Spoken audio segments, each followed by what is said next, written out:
There is a photograph of Engelbert Humperdinck that most people have never seen. He is not on a stage. He is not holding a microphone. He is standing alone in a garden in Leicester, England, thousands of miles from his home in California, watering plants his wife once planted with her own hands. She was still alive when he took that trip, but she no longer remembered who he was. And he made the journey anyway, because somewhere deep inside the fog that had swallowed her mind, he hoped the sight of her garden might bring her one small moment of peace.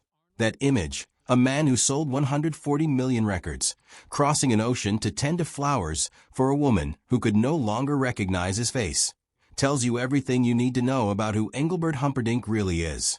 And it is nothing like the romantic idol the world thought it knew. Most people who remember Engelbert Humperdinck remember the voice. Rich, warm, and impossibly smooth. They remember the sold-out concert halls, the screaming women, the television appearances, the perfectly tailored suits. They remember a man who seemed to have everything. What they do not remember, because he never let them see it, is the tuberculosis that almost killed his career before it started. The legal ban that stripped him of his own name. The fortune that slipped through his fingers because of a postage stamp. The court case that a federal judge called frivolous and humiliating in the same breath. And the slow, unbearable decade of watching the woman he loved disappear one memory at a time, until the day she was gone entirely. This is the story of what really happened to Engelbert Humperdinck. And by the end of it, you will never hear his music the same way again. He was not born Engelbert Humperdinck. The man the world would come to adore was born Arnold George Dorsey on May 2, 1936, in Madras, India, when the country was still under British rule. His beginnings were ordinary in almost every way. A large family, a modest upbringing, a childhood that gave no particular sign of the extraordinary life ahead. But from a young age, the voice was there, clear, powerful, and capable of doing something to the people who heard it that was very hard to explain. He carried that voice with him when his family eventually settled in England, and he carried the dream of doing something with it. What he did not carry was any luck. Before he could even launch a career, his body turned against him. He contracted tuberculosis, a serious lung infection that in those days was not just an illness. It was a career death sentence for a singer. The lungs that were supposed to be his greatest gift became his greatest liability. He had to stop. He had to recover. He had to sit and wait while other singers got their breaks and built their careers, and his remained frozen in place. Most people would have walked away and found something else to do with their life. Arnold Dorsey stayed. And that stubbornness, that quiet refusal to accept that this was over, turned out to be the most important thing about him. When he finally recovered and returned to performing, nothing came easily. He tried his birth name. Nothing. He tried Jerry Dorsey. Still nothing. He was a genuinely talented singer who could not catch a single break, playing small shows, chasing opportunities that never materialized, watching the music industry look right past him year after year. He had the gift. He had the work ethic. He had the desire. What he did not have was the one thing that changes everything in the entertainment business. The right person in the right room at the right moment. That person turned out to be a manager named Gordon Mills. Mills already had Tom Jones on his roster, which meant he understood how to build a career around a powerful male voice with genuine charisma. He saw something in the man who had been performing as Jerry Dorsey that nobody else had bothered to notice. And then he did something that should have been absurd. He suggested a stage name so strange, so long, and so completely unexpected that it had no business working at all. Engelbert Humperdinck, the name of a 19th century German opera composer who had written Hansel and Gretel. It was a joke on the surface and a calculated gamble underneath. And it worked in a way that neither of them could have fully predicted. The song that made the name famous was called Release Me. It had been sitting on a shelf for 3 months. No radio station wanted to touch it. No record store was interested in stocking it. The industry had already decided it was nothing. Then fate stepped in the way fate sometimes does, quietly and without warning. Engelbert appeared on a British television program called Sunday Night at the London Palladium, and the next morning the entire calculation changed. Orders came in for 80,000 copies in a single day. That number eventually peaked at 127,000 copies in one day. A song that the industry had rejected without a second thought was suddenly the biggest thing in British music. Release Me spent 6 weeks at #1 in the United Kingdom.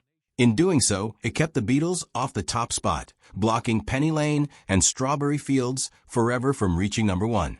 When people remind Engelbert of that fact today, he is careful to point out that the Beatles were gracious about it.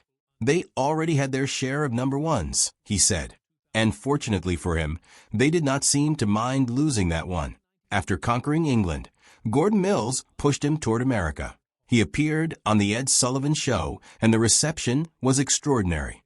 Release Me reached #4 on the Billboard Hot 100. A man who could not get a record deal just a few years earlier was now selling out arenas on both sides of the Atlantic. In total, he would go on to sell more than 140 million records worldwide, with some sources putting the number closer to 150 million. Either figure is staggering. He shared stages with Elvis Presley and Dean Martin. He performed before royalty. He became the kind of name that people recognized instantly, even people who could not quite say exactly why they knew it. And then the cracks started to appear.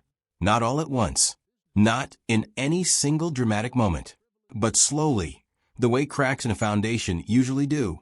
Quietly, out of sight, until the damage is already deep. The first blow came from the most unexpected direction. The descendants of the original Engelbert Humperdinck, the actual 19th century German composer, took legal action to stop the pop singer from using the name. And they won. For years, Arnold Dorsey could not perform or release records in Germany under the name that had made him famous everywhere else. The composer's son, Wolfram Humperdinck, said publicly that his father had never been a pop star and demanded the name be left alone. The family pushed for a ban that extended to Switzerland as well. Engelbert argued that the composer had only used the name as a pseudonym himself, and that it was therefore available for anyone to use. The court did not agree. One of the largest music markets in the world was effectively closed to him, not because of anything he had done wrong as an artist, but because of the name on his records. While that battle dragged on in the background, a more personal wound was opening closer to home. Both Engelbert and Tom Jones were managed by Gordon Mills. That meant two enormously successful male singers with overlapping audiences were sharing the same manager, the same resources, and the same industry relationships. The tension was inevitable. The ugliest flashpoint came over Release Me itself. Tom Jones claimed publicly that he had been offered the song first and had turned it down. Engelbert called that claim completely untrue. He said plainly that Jones never had that song. Whether Jones passed on it or not, the disagreement never fully healed, and the rivalry between the two men became one of the worst-kept secrets in British entertainment for years.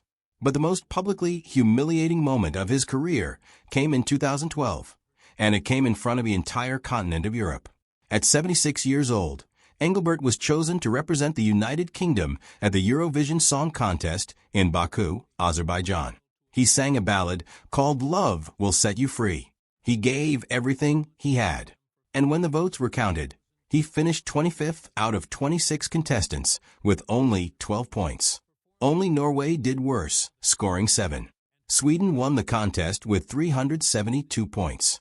The gap between where he finished and where the winner stood was so enormous it almost defied description.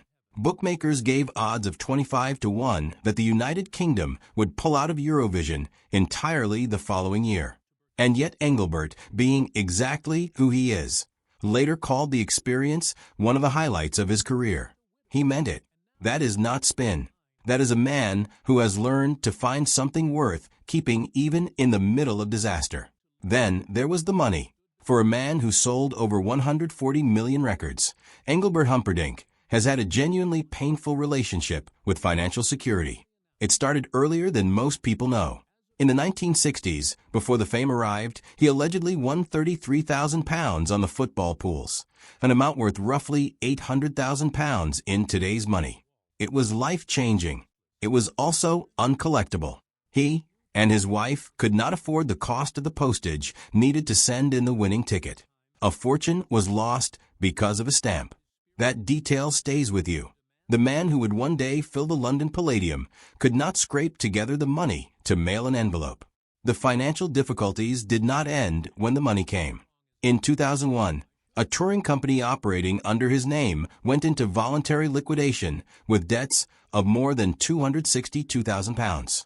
Nearly 20 suppliers, sound companies, lighting crews, transport firms, were left unpaid. The timing raised serious questions. Engelbert had resigned as a director just 29 days after the company was incorporated. When he represented the UK at Eurovision a decade later, some of those creditors came forward in the press again, using his public failure on stage as a moment to revisit old claims.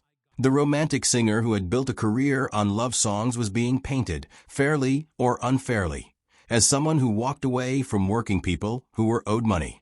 Then came a court case that made things worse.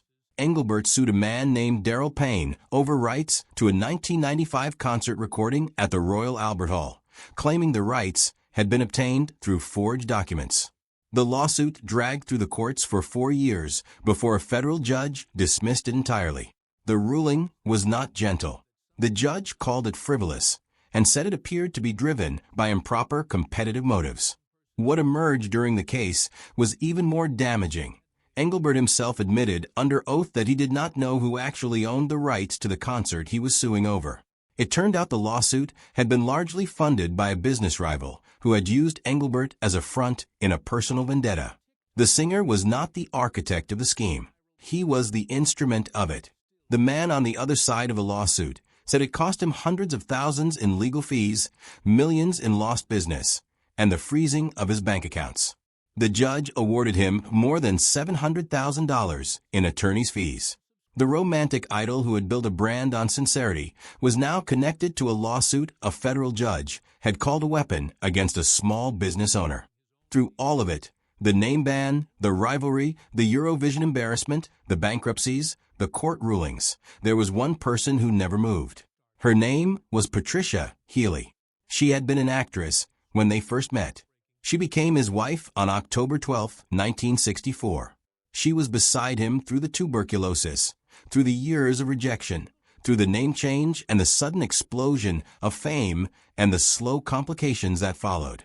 She was still beside him when the hits faded and the lawsuits arrived and the industry moved on to other voices. She was still beside him in their home in Southern California when the most devastating thing of all quietly began. Around 2007, Patricia was diagnosed with Alzheimer's disease. For those who have never watched someone they love live with Alzheimer's, it is almost impossible to fully describe.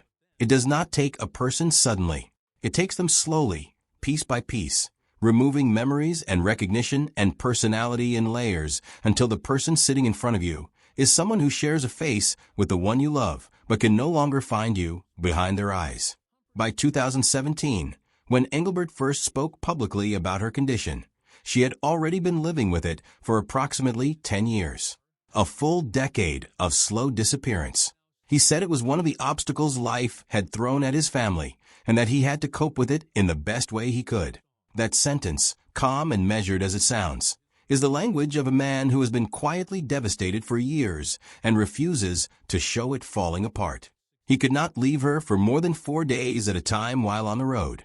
Full-time caregivers came to their home daily. He described them as treating Patricia like one of their own family, and he said it with genuine gratitude. But caregivers cannot love a woman the way her husband of more than 5 decades can. The hardest moments, he said, came during performances. He admitted that certain lyrics would hit him mid-song, with the full weight of what was happening at home landing on him in front of a crowd of thousands, and he could not stop it. Sometimes tears you up, and you can't help it, he said. He was a man performing love songs every night for a woman who no longer remembered his name. In 2017, he released an album called The Man I Want to Be, a direct love letter to Patricia. He made it while she was still alive, but already largely lost to him. She may not have understood what it was. She may not have been able to follow it at all. He made it anyway, because making music for her was the only language left between them that still had a chance of reaching her. He also kept traveling back to England to tend to the garden she had planted in Leicester, caring for flowers across an ocean, on the chance that even in the depths of her illness, something in her might still feel the comfort of what she had created. In January 2021, the final crisis arrived. Engelbert, his son Jason, 2 caregivers, and Patricia, then 85 years old, all fell seriously ill at the same time. Patricia stopped eating. Medical help was difficult to reach. The man who had performed before royalty and sold out the largest venues in the world found himself posting on Instagram, begging his fans to pray for a miracle for his wife. He said their hearts were broken. He said they needed divine intervention. On February 6, 2021, Patricia Healy died. She was 85 years old. Her son Scott could only say goodbye over a video call, unable to be in the room with her in her final moments. A man who had sung about love for nearly 60 years held the loss of it in complete silence for a long time after that. He is 89 years old now. He still lives in the Southern California home where he cared for Patricia through her long illness. He says leaving would feel like abandoning her. The house is full of memories, some beautiful and some almost too heavy to carry. And he stays in it anyway. He has announced what he calls a celebration tour, beginning in Australia in 2026, which he acknowledges will likely be his final series of live performances. But he has also said he does not believe he will ever truly retire. As long as the voice is there, he sees no reason to stop. Performing, he says, is what keeps him young. It is not just his career. It is his life. His song A Man Without Love found a completely new audience recently after being featured in Marvel's Moon Knight and The Umbrella Academy. Teenagers who were not born when he last had a hit single are streaming his music by the millions on TikTok, discovering a voice they have never heard before and finding something in it that resonates without them even knowing why. On May 2nd, 2026, his 90th birthday, he is releasing a brand new single called I Got You. After 60 years in music, after tuberculosis and a name ban and financial ruin and public humiliation and the slow loss of his wife, he is still walking into the studio and trying to make something worth hearing. He said recently that he has never once looked at himself and felt that he had arrived, never felt satisfied, never stopped reaching for something more. He said that is not greed, that is ambition. And at 89, with everything he has lived through, that word lands differently than it does coming from someone who has never lost anything. This is a man who lost a fortune over a postage stamp, who was banned from his own name, who watched the woman he loved forget him slowly over a decade, who begged for prayers on social media as she lay dying, and who still gets up every morning, still walks toward a microphone, and still believes the next song might be the one that means something to someone who needs it. Do you think Engelbert Humperdinck deserves a bigger place in music history than he gets? Drop your thoughts in the comments below. And if this story moved you the way it moved us, hit that like button and subscribe so you never miss another story like this one.